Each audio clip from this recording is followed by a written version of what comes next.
The word Stoic often conjures up the image of a marble statue, cold, grey, and utterly indifferent to the world around it. We've been conditioned to believe that to be Stoic is to be a person who has surgically removed their emotions, someone who meets a tragedy and a triumph with the same blank stare. We picture a lonely philosopher in a drafty room, suppressing every human impulse in favour of a rigid, joyless existence.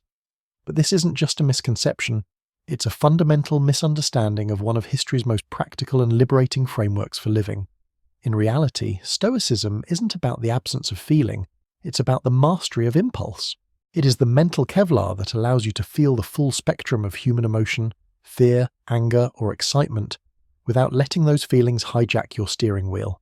If you have ever found yourself in the middle of a workplace crisis, watching colleagues spiral into panic while you quietly looked for the nearest exit or a solution, you weren't being cold, you were being stoic. You were instinctively separating what you could control from what you couldn't. Most of us are accidental stoics. We've developed survival mechanisms and levels of resilience that align perfectly with the teachings of Marcus Aurelius or Epictetus, without ever having read a single line of their work. Today, we're peeling back the labels to look at the subtle, everyday habits that prove you've already built an internal fortress. You might realize that you've mastered your inner world far more than you ever gave yourself credit for. We are currently living through a psychological experiment of unprecedented proportions.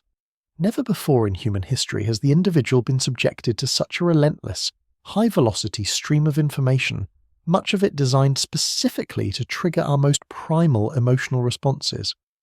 We live in the era of outrage culture, a digital ecosystem where the loudest, most aggressive, and most divisive voices are amplified by algorithms that prioritize engagement over truth.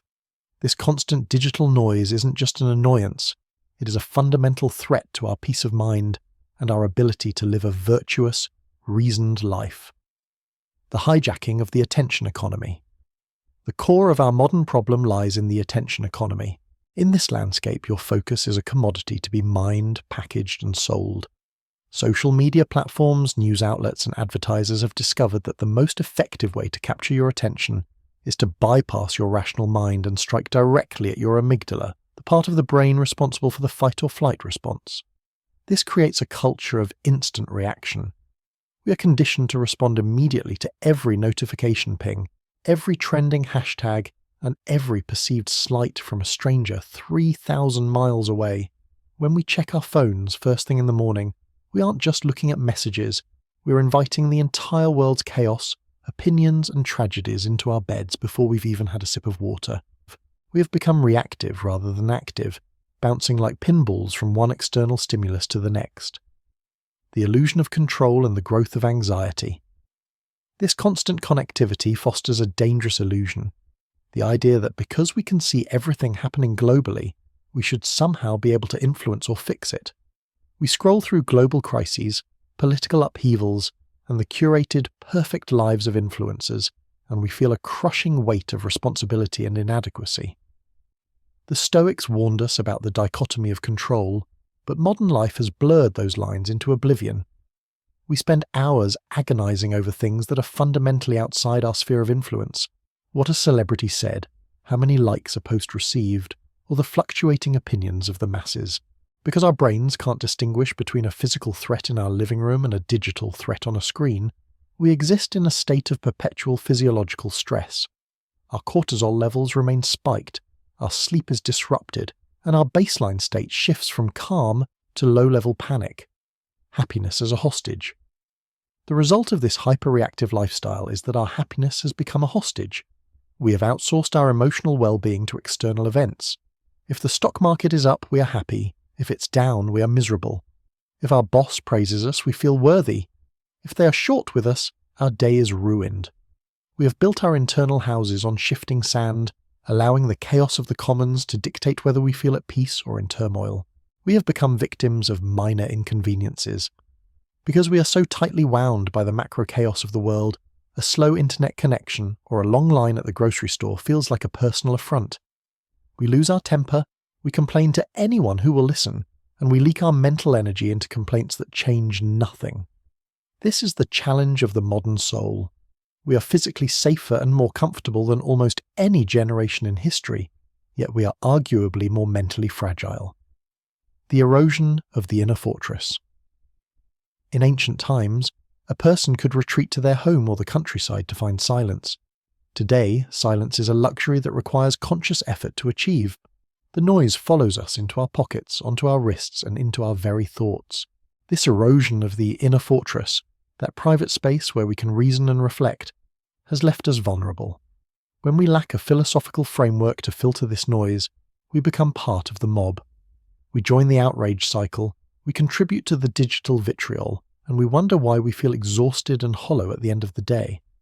We are suffering from a collective loss of centre. We are so busy reacting to what is happening out there that we have completely neglected what is happening in here. The Stoic intersection. This is precisely where the modern person finds themselves at a crossroads. The challenge isn't just about managing stress. It's about reclaiming ownership of our minds. We are at a point where we must either learn to govern our own reactions, or accept that we will be governed by the whims of the crowd and the design of the algorithm. The problem isn't the technology itself, nor is it the existence of external chaos. The world has always been chaotic. The problem is our lack of a filter. We have forgotten that between the stimulus and the response, there is a space, a tiny, precious gap where our freedom lies. In that gap, we have the power to choose how we interpret an event. But in the modern world, that gap is being compressed by the speed of our fibre optic cables. To be more stoic than you think is to have already begun the process of widening that gap. It is the quiet act of rebellion against a world that demands your outrage. If you have ever felt the urge to snap at a notification, but decided to put the phone down instead, you have identified the problem, and you are already working toward the solution. If you've made it this far, you likely realize that the modern world is a storm. But how do you know if you're the one standing firm in the center of it? You don't need a toga or a dusty volume of ancient Greek texts to be a Stoic. Stoicism is a practice of the mind, and many people exhibit its traits as a natural evolution of their character. Here are the 5 hidden signs that you are more Stoic than you think, explored in depth. Sign 1. You filter the signal from the noise. In the vocabulary of engineering, the signal is the meaningful information you want to receive, while noise is the random, unwanted interference that obscures it. A Stoic lives their life as a high-fidelity receiver. Most people treat every event with equal importance. A rainy day, a traffic jam, a snide comment from a stranger. These are all treated as personal attacks that demand an emotional response. If you are Stoic, you have developed a mental filter. You instinctively categorize events into 2 buckets: things I can control and things I cannot. When you're stuck in traffic, you don't pound the steering wheel. You recognize the traffic is noise, an external factor beyond your reach. Your signal is the audiobook you're listening to, or the way you choose to remain calm. By refusing to leak energy into things you cannot change, you preserve your power for the things you can. Sign 2, you value character over reputation. We live in the era of the personal brand. We are coached to curate our lives for public consumption, ensuring that our reputation, the way others see us, is flawless. But a Stoic knows that reputation is a preferred indifferent. It's nice to have, but it's not essential, and more importantly, it isn't under your control. If you are more Stoic than you think, you focus on character, the things you do when no one is watching. You care deeply about whether your actions align with your values, but you feel a strange sense of detachment regarding what people say about those actions. You understand that you could be the kindest person in the world, and someone will still dislike you. Rather than twisting yourself into a pretzel to please them, you stay true to your internal compass. You would rather be right with yourself and wrong with the world than the other way around. This internal validation is a hallmark of the Stoic sage. Sign 3. You use negative visualization, primordium. This is perhaps the most misunderstood Stoic tool. To the outsider, premeditatio malorum, the premeditation of evils, looks like pessimism. Why would anyone want to imagine losing their job, their health, or their loved ones? However, if you find yourself occasionally thinking, what is the worst-case scenario here? You aren't being morbid, you're being prepared. You use this technique to strip away the power of fear. By looking a challenge in the eye before it even arrives, you realize 2 things. 1. It is likely not as catastrophic as your anxiety suggests. 2. Even if it is, you have the internal resources to endure it. This practice makes you incredibly resilient. While others are paralyzed by the shock of a setback, you have already rehearsed it in your mind. You've already built the contingency plan. You realize that you can lose your possessions, but you can never lose your ability to choose your response. Sign 4. You have a high frustration threshold. Watch a group of people deal with a broken elevator or a cancelled flight. Most will vent, complain to the staff, and ruin their entire afternoon with bitterness. But if you are the person who simply sighs, pulls out a book, or starts looking for the nearest staircase, you are exhibiting a high frustration threshold. Stoicism teaches us that it isn't the event that upsets us, but our judgment of the event. If you believe a flight should never be late, you will be miserable when it is. If you accept that mechanical failures are a part of the universe, you remain steady. You don't see obstacles as personal insults from the universe. You see them as data points. While others are wasting breath on why is this happening to me, you're already asking, what is the next logical step? You move from emotion to action with a speed that others find baffling. This isn't a lack of feeling, it's a superior efficiency of spirit. Sign 5. You find joy in the simple. The modern economy thrives on the hedonic treadmill, the idea that you need the next upgrade, the faster car, or the bigger house to finally be happy. This is a trap because the finish line always moves. A hidden sign of Stoicism is contentment. If you can sit on a park bench with a cup of coffee and feel genuinely okay, you're more advanced than most billionaires. You don't require a constant dopamine hit of luxury or external praise to feel like your life has value. You've realized that wealth isn't about having many possessions, but about having few wants. You enjoy the preferred indifference, good food, nice clothes, a comfortable bed, but you don't rely on them. If they were taken away tomorrow, your core self would remain intact. You find a quiet, steady joy in your own thoughts and in the simple act of existing. This makes you invincible, because your happiness cannot be taken away by a thief, a market crash, or a change in fashion. The synthesis of the Stoic mind. When you combine these 5 signs, a picture emerges of a person who is fundamentally unshakable. You aren't someone who is trying to be a superhero. You are someone who has simply stopped being a victim. You realize that the world is chaotic, people are unpredictable, and life is fragile. And instead of being terrified by that, you find peace in it. You understand that your mind is the only thing you truly own. By filtering the noise, valuing your character, preparing for the worst, maintaining your composure, and finding joy in the present, you have built an internal citadel. There is a moment in every person's life where the weight of the world feels unsustainable. It's that midnight hour when the bills, the broken relationships, the professional failures, and the existential dread converge into a single, crushing pressure. Most people respond to this pressure by pushing back, by fighting harder against the world, screaming at the sky, or drowning in a sea of what-ifs. But for the burgeoning Stoic, this is the moment of the great realignment. This is the climax of the philosophical journey, the realization of the internal citadel. The concept of the internal citadel, popularized by the Roman Emperor Marcus Aurelius, is the idea that there is a space within you that is inherently fortress-like.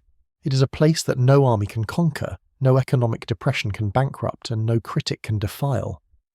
But you only gain entry to this citadel when you undergo the aha moment of Stoicism, the deep, visceral understanding of the dichotomy of control, the revelation of Epictetus. The philosopher Epictetus, who began his life as a slave, understood power better than most kings.